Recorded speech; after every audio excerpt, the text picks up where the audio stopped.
Alors, un petit article sur Tom's Guide concernant le Xiaomi Mi 11. Wi-Fi 6 amélioré, de la RAM plus rapide et un prix en hausse. À moins d'une semaine du lancement de son prochain flagship, le Mi 11, le fabricant chinois dévoile petit à petit les caractéristiques de son smartphone avant sa présentation officielle. Nous savons à présent que le Xiaomi Mi 11 disposera d'une connectivité Wi-Fi bien plus performante que son prédécesseur, le Mi 10, ainsi qu'une mémoire vive plus rapide. Hier, Xiaomi a officiellement annoncé la date de présentation du Mi 11. Celle-ci se déroulera le 29 décembre, hein, pas octobre. Qu'est-ce qu'il raconte sur Tom's Guide? On est en décembre, les gars, réveillez-vous, c'est la fin de l'année. À 12h30 heure française, les internautes ont déjà pu apercevoir le flagship de Xiaomi dans la rue, ainsi que dans le métro de Shenzhen. Nous avions pu voir que le module photo du Xiaomi 11 a été totalement revu par rapport au Xiaomi Mi 11. Ah là là, mais au Mi 10, pas Mi 11. Putain, ils se relisent pas, les gars, quand ils écrivent les articles, c'est chaud.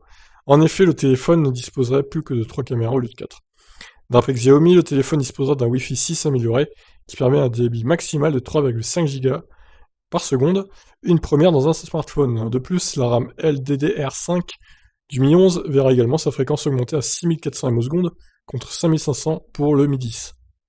Des utilisateurs de Weibo ont également trouvé des pages produits des Mi 11 avec des prix dans la monnaie locale. Selon ces informations, 3 variantes du Mi 11 seraient dispo en Chine. La première débuterait à 565 € hors taxe, avec 8 Go de RAM et 128 Go de stockage. C'est plus cher que la même version du Mi 11 cette année, en effet. Il était vendu 3999 yuan, donc ça doit faire de vue d'œil 490 € à peu près. Le Mi 11 serait également dispo en 8 Go de RAM, 256 de stockage pour 4800 yuan, et en 12 Go de RAM, 256 Go de stockage pour 5200 yuan. Alors, 12 Go de RAM pour un téléphone, je ne vois pas trop à quoi ça sert, mais bon, après voilà. 6, ok, je peux comprendre, 8 aussi, mais 12, aucun intérêt, hein, pour l'instant du moins. Ce prix revu à la hausse serait la conséquence d'une nouvelle montée en gamme des composants utilisés par Xiaomi. Selon les caractéristiques techniques qui ont déjà fuité, le Mi 11 disposera d'un écran QHD plus 120 Hz incurvé sur tous les côtés, ainsi qu'un zoom 30x. Si ces prix s'avèrent être vrais, nous ne savons pas exactement l'impact qu'auraient ces augmentations sur les prix français. Par le passé, une augmentation du prix d'un téléphone en Chine n'entraînait pas forcément une augmentation du prix en France. En effet, Xiaomi pourrait décider de limiter davantage ses marges en Europe pour rester compétitif face à Samsung, Apple et OnePlus.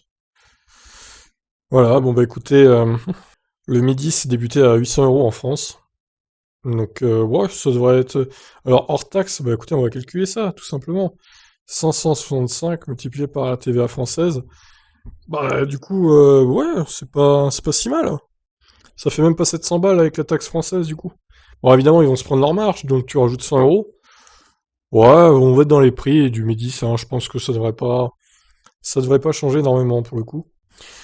Donc voilà, les écritures en chinois qu'on on comprend rien, évidemment, hein, parce que moi je ne parle pas chinois, vous m'excuserez. Vous non plus, je pense. On parle du Redmi 9, 7A, 8 Pro, 8, 430. Il y en a tellement, hein, des téléphones Xiaomi en même temps. Voilà, en tout cas, la présentation aura lieu le 29 décembre et pas le 29 octobre, comme ils ont mis dans l'article, parce que sinon elle aura déjà eu lieu, évidemment, à 12h30 heure française. Peut-être que je ferai un live, qui sait, 29 octobre, ça tombe quand? Ça tombe mardi. Mardi prochain, du coup, ouais. Ouais, je verrai si je fais un live ou pas. On verra ça. Je vous laisse réagir. Ciao.